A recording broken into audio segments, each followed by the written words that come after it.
The ancient city of Fez was a labyrinth of wonders, where the scent of tanned leather, fresh mint, and centuries of history mingled in the air. Within its Medina, a world of bustling commerce, lived a young man named Khalid. He was bright, ambitious, and restless. After graduating at the top of his class, he had returned to his family's humble carpentry workshop, the Righteous Hand, a name bestowed by his grandfather. But Khalid's heart was not in the sawdust and fragrant cedar. His dreams were filled with the sleek glass and steel offices of Casablanca, where his university friends were securing high-paying jobs in marketing and finance. To him, manual labor, even the skilled artistry of his father, Yusuf, was a burden, a relic of a past he was desperate to escape. Yusuf was a master carpenter, a man whose hands were a map of a lifetime of honest work, calloused, nicked, but capable of creating breathtaking beauty. He saw the discontent in his son's eyes. "Khalid," Yusuf said one afternoon, his voice calm as he smoothed the edge of an olive-wood table, "this workshop has fed our family for 3 generations. There is dignity in creating something with your own hands." "Dignity, Baba?"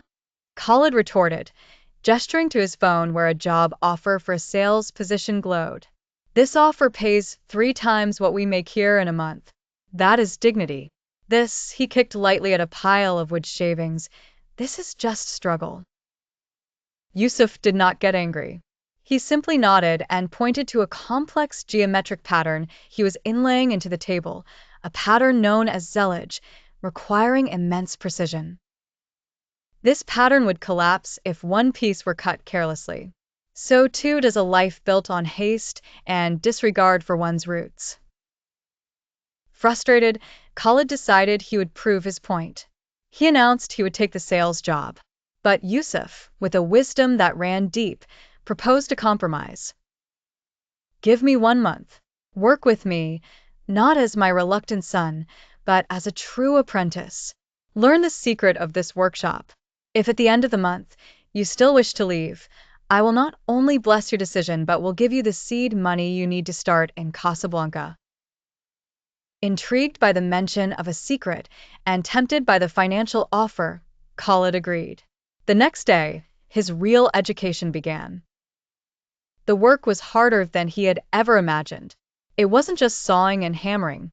It was the patience of selecting the right wood, the precision of measuring to the millimeter, the physical strain of planing and sanding until the wood felt like silk. His back ached, his muscles screamed, and his soft hands quickly became raw.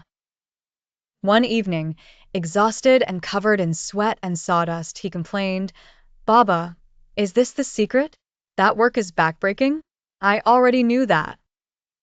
Yusuf finished his Maghrib prayer on a small mat in the corner of the workshop and turned to his son. He opened a well-worn Quran and read aloud, "And that there is not for man except that good for which he strives." Quran 53:39.